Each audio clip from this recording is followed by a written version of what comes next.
It's been 19 years since the terror attacks in New York City, Washington, D.C., and Shanksville, Pennsylvania. 2,977 lives were lost.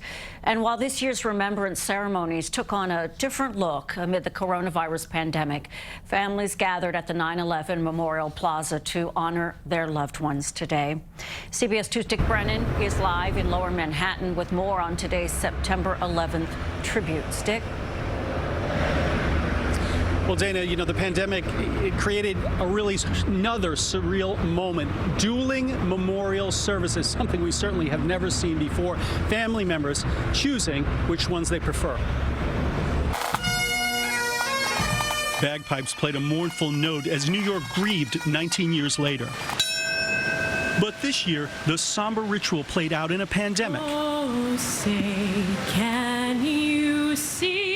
Family members wore masks and tried to keep a social distance. And the most stark difference this year, no stage or reading of the names. Instead, a recording was played. Gary M. Albero.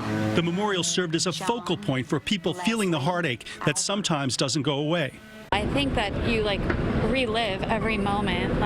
You remember where you were when you found out, and you go through the motions every year again. It's a surreal day where half of me is still back then and half of me is here present today. The pandemic may have kept some people home this year, but many were actually gathered a few blocks away. When the September 11th Memorial and Museum canceled its in-person reading of the names, the Stephen Siller Tunnel to Towers Foundation stepped in, creating its own event. Daddy, not a day goes by where we don't think of you. We miss you and we love you. We miss you, we love you, and you are always in our hearts. People here say they appreciated what the Tunnel to Towers Foundation provided. Kathy Cunningham was grateful to have an opportunity to read her brother's name, just like in years past. It is a source of healing and a source of peace and a source of honor to keep his memory alive. So many people found a way to get to ground zero to save people's lives. We better find a safe way to do it no matter what the situation is, and we did. And my brother, Donald W. Robertson, Jr.